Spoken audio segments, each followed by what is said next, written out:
most people can't think big. This is how the majority of my friends who went to college thought.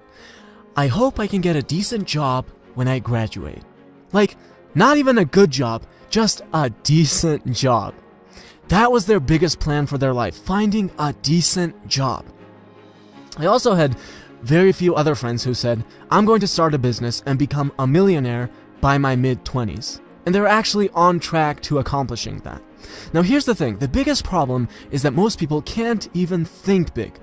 And I always make sure to point out that yes, this is just the first step. There are so many other things you need to do to be successful after you're able to think big. Otherwise, that is what's called being delusional. But if you can't even do the first step right, there is no hope. If your biggest vision for yourself is to find a decent job, just like it is for most people, you can't expect anything great to happen. It's like setting up your finish line 100 meters from you every time you run.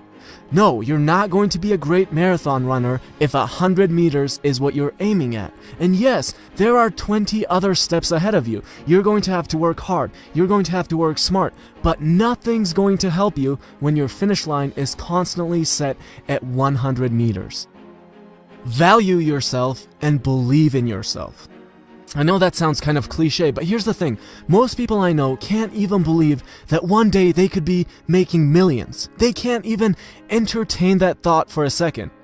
Most guys I know don't think that they actually deserve that beautiful girl. Most people I know don't actually think that they deserve to be around successful people. And here's the thing, you're putting a very low price tag on yourself. And guess what? You can't expect people around you to put a higher price tag on you. If you don't even like yourself, how can you expect others to like you?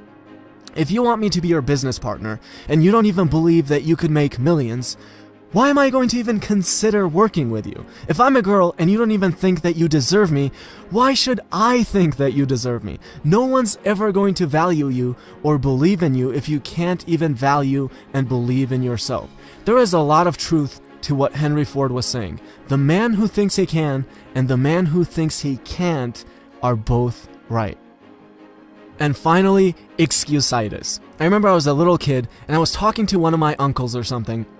And he was telling me how much he knew about success or whatever. So I asked him, well, if you know all about success, how come you're not successful? And his kids were running around nearby, and he pointed at them, and he said, that's why. And even as a little kid, that made me nauseous. But that's what everyone does. Excuse on top of excuse. Don't be that person. You'll be the only one feeling sorry for yourself, even if people around you are encouraging your victim mindset. So start thinking big and realize that that's just the first step. Start researching the 20 other steps. Start believing in yourself and realize that if you can't even do that yourself, you can't expect others to believe in you. And finally, don't make excuses. If you don't make it to where you want to be, it is because of the decisions that you have made. Don't be the guy pointing at his kids as an excuse. There are plenty of guys out there with more kids than you and worse circumstances than you who still figured out a way to crush it.